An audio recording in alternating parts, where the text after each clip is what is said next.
करीब 20 महीने से एक महिला और एक पुरुष दोनों ही लापता थे। उनके घर वालों ने उन दोनों की गुमशुदगी भी दर्ज कराई थी। पुलिस इस मामले को शुरुआत में तो इतनी गंभीरता से नहीं लेती है, लेकिन एक तेज तर्रार इंस्पेक्टर जब चार्ज संभालता है तो उसने इस मामले को बहुत ही गंभीरता से लिया। अपने थाने से कहा, अपने थाने के हर एक सदस्य से कहा कि कुछ भी हो जाए, किसी भी कीमत पर ये महिला और ये पुरुष मुझे हर हाल में चाहिए।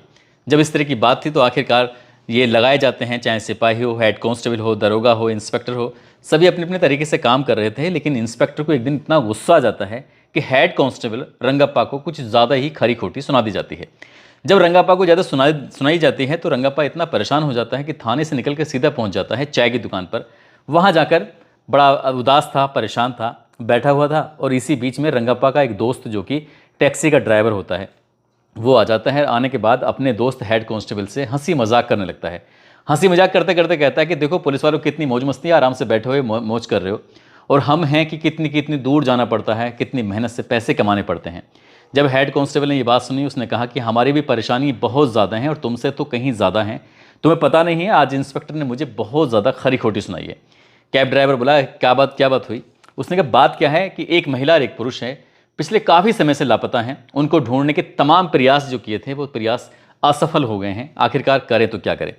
कैब ड्राइवर को थोड़ी उत्सुकता जगती है। वो हेड कांस्टेबल अपने दोस्त से कहता है कि मैं भी तो देखूं कौन है जो गायब है, किसको तुम ढूंढ रहे हो।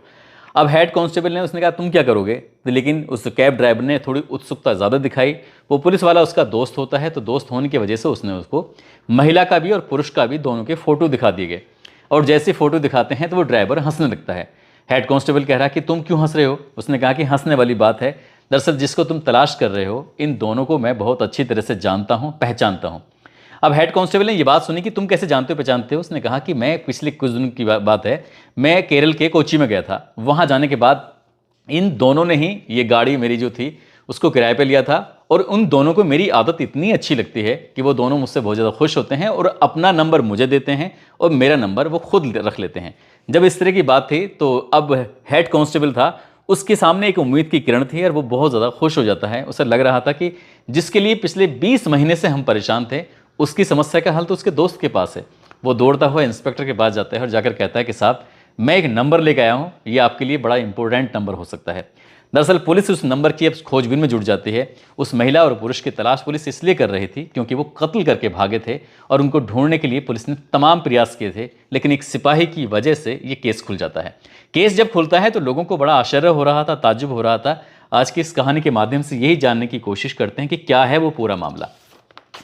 आदाब, नमस्कार, सत श्री अकाल। मैं उस्मान सैफी। मार्च 2025 की बात है। कर्नाटक प्रदेश का एक जिला है जिसका नाम है दावणगेरे, और दावणगेरे जिले का एक थाना लगता है चन्नागिरी। चन्नागिरी में इंस्पेक्टर रवीश KN ये चार्ज संभालते हैं, और चार्ज संभालने के बाद अपनी पूरी टीम को, जो भी सिपाही हों, दरोगा हों, इंस्पेक्टर हों, जो भी इनसे नीचे थे, अधीनस्थ थे, सबको बुलाया जाता है।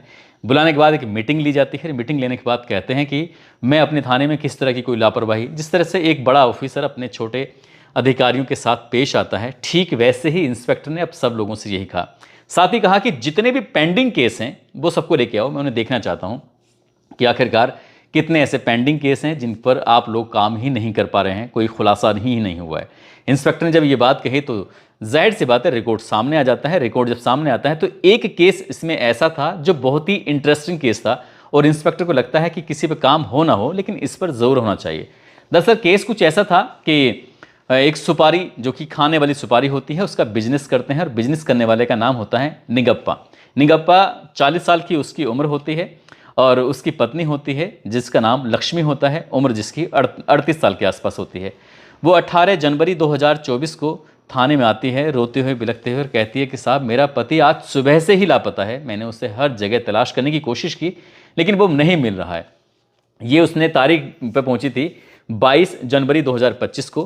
पुलिस वालों ने कहा कि तुम्हारा पति 18 को लापता हुआ है, 18, 19, 20, और ये तुम 22 में आई हो, 21, ये सब गुजर गए हैं, इतना देर से क्यों? उसने कहा कि मैंने अपनी तरफ से तमाम प्रयास किए, तमाम कोशिशें की, लेकिन मेरा पति जब नहीं मिला तब मैं आपके पास आई हूँ मदद मांगने के लिए। इससे पहले वो कई बार 1-2 दिन के लिए चले जाते थे, गायब हो जाते थे, लेकिन फिलहाल जब 18 जनवरी 2025 से 24 से वो गए हैं तब से वो लौट कर नहीं आए। पुलिस ने उसके संबंध में जानकारी जुटाई कि उसकी उम्र कितनी है, कहाँ का रहने वाला है, नाम पता, सारी उसकी जानकारी, लेने के बाद अपने यहाँ पर रिकॉर्ड रख लिया। रिकॉर्ड रखने के बाद पुलिस ने जिस तरह से लापरवाही पुलिस अक्सर गुमशुदगी के मामले में करती है, ठीक वैसे ही लापरवाही इस मामले में होती है। अब पुलिस थी कि आगे कोई जांच पड़ताल होती नहीं है, ये महिला इतना परेशान होती है कि अपने मायके चली जाती है। इसी ज़िले यानी कि दावणगेरे ज़िले का होनाली तालुका एक थाना लगता है, उसी का गांव लगता है थिगटकट्टे। ये अपने मायके चली जाती है। मायके जाने के बाद ये महिला भी 30 जनवरी 2024 को अचानक से लापता हो जाती है। माँ और बाप अपनी बेटी यानी कि लक्ष्मी को तमाम जगह तलाश करते हैं। जब वो नहीं मिलती है तो माँ बाप सीधा होनाली तालुका में जाते हैं, जाकर कहते हैं कि हमारी बेटी अचानक से लापता हो गई है और हमारे दामाद 18 जनवरी को लापता हुए थे। दामाद लापता हुए हैं 18 जनवरी 2024 को और जो बेटी लापता हुई है वो 30 जनवरी 2024 को लापता हुई थी, जो कि दूसरे थाने में थी। अब पुलिस ने रिपोर्ट दर्ज कर ली। उधर तो ये जो चन्नागिरी थाना था वहाँ पर एफआईआर दर्ज थी और इधर ये होनाली तालुका में एफआईआर दर्ज हो चुकी थी, लेकिन दोनों ही थानों में पुलिस इस मामले को गंभीरता से नहीं ले रही थी। इसलिए मामला धीरे धीरे करके पेंडिंग की ओर जाता चला जाता है। जब पेंडिंग की ओर जा रहा था और करीब करीब ये 15 महीने के आसपास बीत जाते हैं। ये बात है मार्च 2024 की। मार्च 2024 में जब इंस्पेक्टर आता है तो उसने अपने हिसाब से अपना काम करना शुरू कर दिया था। अब उसने अपने थाने के हर एक सदस्य को लगा दिया कि कुछ भी हो, किसी भी तरकीब से ये इन्हें ढूंढ के लेके आना है। लेकिन ये अब अपने उसमें लग जाते हैं ढूंढने में, लेकिन पुलिस को सफलता मिलती है। तो एक व्यक्ति का नाम आता है जिसका नाम था संतोष। संतोष को पुलिस पकड़ती है। पकड़ने के बाद उससे पूछती है कि क्या तुम्हें पता है ये दोनों कहाँ हैं, निगम्पा और दूसरा जो उसकी पत्नी लक्ष्मी है। वो कहता है साहब मुझे कोई जानकारी नहीं है, लेकिन पुलिस ने उसको इसलिए पकड़ा था जो सुपारी का, जो खाने वाली सुपारी होती है, उसके कारोबार में ये संतोष भी मदद करता था और एक तिपेश नाइक होता है वो भी मदद करता था। अब पुलिस को जब ये नहीं मिलते हैं तो पुलिस इनकी तलाश में जुट जाती है, तमाम कोशिशें कर रही थी। धीरे धीरे करके आगे वक्त बीत रहा था और वक्त बीतते बीतते ये सितंबर 2025 का महीना आ जाता है। इस बीच में जो इंस्पेक्टर होता है अपने ही एक हेड कांस्टेबल को कुछ ज़्यादा ही खरी खोटी सुना देता है और जैसे ज़्यादा ही खरी खोटी सुनाई जाती है तब जाकर ये पता चलता है कि वो थोड़ा परेशान था, चाय की दुकान बैठ जाता है। चाय की दुकान बैठने के बाद वहाँ पर उसका दोस्त मिलता है और दोस्त ने कहा कि जिसको तुम तलाश कर रहे हो दरअसल उनको मैं जानता हूँ, पहचानता हूँ। कांस्टेबल ने पूछा कि तुम कैसे जानते पहचानते हो। उसने कहा यहाँ से लगभग 600 किलोमीटर दूर केरल में कोची है। कोची में वो एक गया था किसी काम से, वहाँ पर ऐसे अचानक से ये मिल जाते हैं। जब मिल जाते हैं तो हम लोग बातचीत कर रहे थे। उनको मेरी बातचीत करने का तरीका, उनको उसके काम करने का तरीका बहुत ज़्यादा पसंद आता है। वो पूछते हैं कि तुम कहाँ रहते हो। तभी उसने आपस में एक दूसरे का नंबर का आदान प्रदान कर लिया था और बीच बीच में कभी भी उसकी बातचीत हो जाती है। जैसे ये बात पता चलती है, ये बात वो हेड कांस्टेबल अपने इंस्पेक्टर को बताता है और इंस्पेक्टर इतना खुश हो जाता है कि भाई अब हमें यहाँ से सफलता मिल ही गई है। आखिरकार उस नंबर की कॉल डिटेल, ये CDR निकलवाई जाती है, लोकेशन निकलवाई जाती है। तो वो केरल के कोच्चि में ही थे और जिस जगह थे पुलिस ने उस जगह को चारों तरफ से घेराबंदी की और घेराबंदी करने के बाद उस घर का जब दरवाज़ा खटखटाया जाता है तो उस घर से लक्ष्मी नाम की वो महिला निकल के आ जाती है, जो कि इस थाने से लगभग 600 किलोमीटर दूर होता है। जैसे दरवाज़ा खटखटाया जाता है लक्ष्मी निकल के बाहर आती है। लक्ष्मी को देखा जाता है। लक्ष्मी को देखकर सबके सब हैरान थे, वो जिंदा है, ठीक ठाक है। अब जब वो जिंदा है अंदर से आवाज़ आती है कि कौन है, क्या बात है। तो पुलिस वाले जब उसे देखते हैं तो पुलिस वाले उसे देखकर और भी ज़्यादा हैरानी में आ जाते हैं। वो था तिपेश नाइक। तिपेश नाइक जब था तो उन दोनों को जब पुलिस पकड़ के लाती है हिरासत में लेने के बाद उनसे पूछताछ करती है, तब ये कहानी सामने आती है। साल 2017 में लक्ष्मी और निगम्पा की शादी होती है। शादी के कुछ दिन के बाद वक्त बीत रहा था। घर में किसी बात की कोई दिक्कत परेशानी नहीं थी। एक बिजनेस था जो ठीक ठाक चल रहा था और बिजनेस में दो दोस्त होते हैं, एक का नाम तिपेश होता है और दूसरे का नाम संतोष होता है। वो भी बीच में इनकी मदद करते थे। लेकिन वक्त के साथ साथ जब इनको कोई बच्चा नहीं होता और इसके लिए वो अपना हर जगह पर इलाज करा रहे थे। पति भी इलाज करा रहा है, पत्नी भी इलाज करा रही है, लेकिन डॉक्टर एक दिन जवाब दे देते हैं और कह देते हैं कि जो पति है वो बच्चा पैदा करने में असमर्थ है। पत्नी को बच्चा हो सकता है लेकिन पति नहीं कर सकता। और जब ये बात ये पत्नी सुनती है तो पत्नी को इस बात पर बड़ा धक्का लगता है, परेशानी हो जाती है। लेकिन एक दिन उसने अपने पति को ये खुशखबरी सुनाई कि मैं प्रेग्नेंट हो चुकी हूँ। ये बात सुनने के बाद पति को बड़ा आश्चर्य हो रहा था। उसने कहा कि जब रिपोर्ट मेरी बिल्कुल पूरी तरह से नेगेटिव है तो बच्चा कैसे हो सकता है, तुम तुम इस तरह की बातें कैसे कर सकते हो।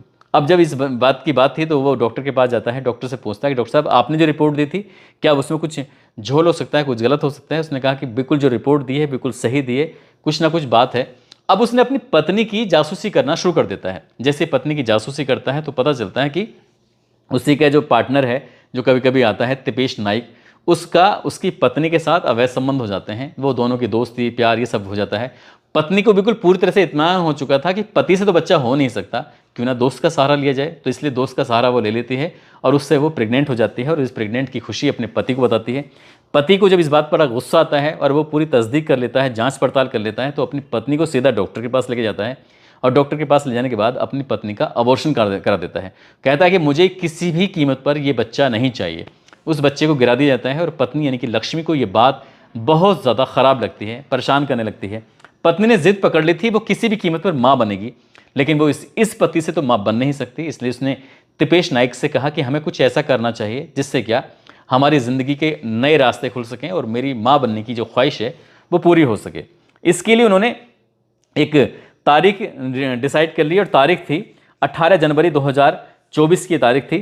चन्नागिरी थाना लगता है, उसका एक गांव लगता है नल्लूर गांव में जाते हैं। वहां पर एक पार्टी आयोजित की जाती है और पार्टी में ज़्यादा नहीं थे, बस ये पति पत्नी और साथ ही इनका जो संतोष दोस्त होता है और तिपेश नाइक ये होते हैं। ये आराम से बैठकर खूब जमकर जितनी शराब पी सकते थे उतनी शराब पीते हैं। यानी कि जो प्लानिंग के साथ चल रहा था वो प्लानिंग में ये था कि हमें खुद ने कम शराब पीनी है, लेकिन जो निगप्पा है उसको शराब ज़्यादा पिलानी है। न जब शराब उसने ज़्यादा पी ली वो बेहोशी की हालत में था और ऐसी स्थिति में था कि न चलने फिरने में वो असमर्थ था। यहाँ से उसको बसपपुरा गांव लगता है, बसपपुरा के पास भद्रा नहर होती है और भद्रा नहर में उसको जिंदा ही नहर में फेंक देते हैं और नहर में फेंकने के बाद वहाँ से आराम से चले आते हैं। ये तारीख थी 18 तारीख को फेंक के चले जाते हैं। 19, 20, 21 ये दिन ऐसे ही गुजर रहे थे और जब 22 तारीख आती है तो पत्नी है वो नज़दीकी पुलिस स्टेशन यानी कि चन्नागिरी में पहुंच जाती है। वहाँ जाने के बाद कहती है कि साहब मेरा पति 18 जनवरी को लापता हो गया था, लेकिन उसका अभी तक कहीं पता ही नहीं चल रहा है। पुलिस वाले FIR दर्ज कर लेते हैं, लेकिन अपनी तरफ से कोई कोशिश नहीं कर रहे थे, बढ़िया कोशिश नहीं कर रहे थे। अगर बढ़िया कोशिश करते तो शायद उसके बारे में कुछ ना कुछ पता ज़रूर चलता। जब पुलिस सिर्फ कोशिश नहीं करती है, आखिरकार वो महिला अपने मायके चली जाती है और वो इंतज़ार कर रही थी कि उसके पति की लाश मिले या पति वापस जिंदा आ जाए, लेकिन आना चाहिए। लेकिन 30 जनवरी 2024 तक जब उसका पति वापस नहीं आता है तो उसको भी पूरा यकीन हो चला था कि अब उसका पति आएगा नहीं, एक काम करते हैं अब भाग जाते हैं। तब वो अपने प्रेमी जो कि पति का दोस्त होता है उसके साथ वो भाग जाती है, ये सोचकर कि शायद कभी वो पकड़े नहीं जाएंगे। और आराम से वो बहुत दूर यानी कि 600 किलोमीटर दूर कोची पहुंच जाते हैं केरल में। वहां जाकर रह रहे थे इत्मीनान से, लेकिन एक कैब ड्राइवर से ऐसी दोस्ती होती है कि पूरा जो इनका भंडा था वो फूट जाता है, पकड़े जाते हैं। और जहां पर उन्होंने लाश फेंकी थी पुलिस वहां पर तलाश करने की तमाम कोशिश करती है, लेकिन नहीं मिलते। फिलहाल पुलिस ने उनको गिरफ्तार किया, गिरफ्तार करने के बाद जेल भेजा। इसमें संतोष भी उस दिन शामिल था हत्याकांड में, लेकिन जब दोनों ही नहीं मिल रहे थे तो संतोष को जब पुलिस पूछताछ करती भी थी तो वो पूरी कहानी बता नहीं पाता था, यानी कि जानबूझकर वो छुपाता था। जितने सवाल वो आराम से पूछते होंगे उतना वो बता रहा था। फिलहाल वो तीनों के तीनों सलाखों के पीछे पहुँच गए हैं, लेकिन लाश नहीं मिली है। कारण क्या है क्या नहीं है वो तो मिल चुका है, लेकिन जब लाश नहीं मिलेगी तो जाहिर सी बात है उन पर वो केस कितना टिक पाएगा, अदालत में कितना नहीं टिक पाएगा, ये सोचने वाली बात है। लेकिन एक सिपाही और एक कैब चालक की समझदारी की वजह से, सूझबूझ की वजह से एक ऐसा केस खुल जाता है जिसके खुलने की कभी कोई उम्मीद ही नहीं थी। दोस्तों, इस पूरे घटनाक्रम को सुनाने का उद्देश्य किसी को परेशान करना नहीं है, किसी का दिल दुखाना नहीं है, बल्कि आपको जागरूक करना है, आपको सचेत करना है और आपको ये बताना है कि इंस्पेक्टर अगर हों तो होने चाहिए KN रवीश के जैसे, जिन्होंने एक चार्ज संभालते ही भले ही चाहे वक्त लगा, लेकिन उन्होंने उस हत्याकांड का खुलासा करके बहुत ज़्यादा वाहवाही लूटी। जाते जाते ये मुमताज़ अंसारी हैं, आज इनका जन्मदिन है। इनको जन्मदिन की ढेरों सारी शुभकामनाएं, बहुत बहुत मुबारकबाद। और कुछ लोगों ने नाम लेने की अपील की है। रूपाली कुमार, अमन माला, रमेश कमलाकर, बाबर खान, मजहर खान, मोहम्मद आफ्ताब खान, नितिन कटारिया, बलराज सिंह चौहान, आयुषी मीनू, मोहम्मद रियाज अंसारी, विनीत रैना, मोहम्मद सद्दाम, अंकित कुमार, सहबाब अली, राहुल राजपूत, अरविंद ज्योति, नीलम रस्तोगी, कंचन सिंह, कबीर सिंह, राजेश कुमार प्रसाद, संजय कुमार। आप सब लोग अपना ख्याल रखें, सुरक्षित रहें। जय हिंद, जय भारत।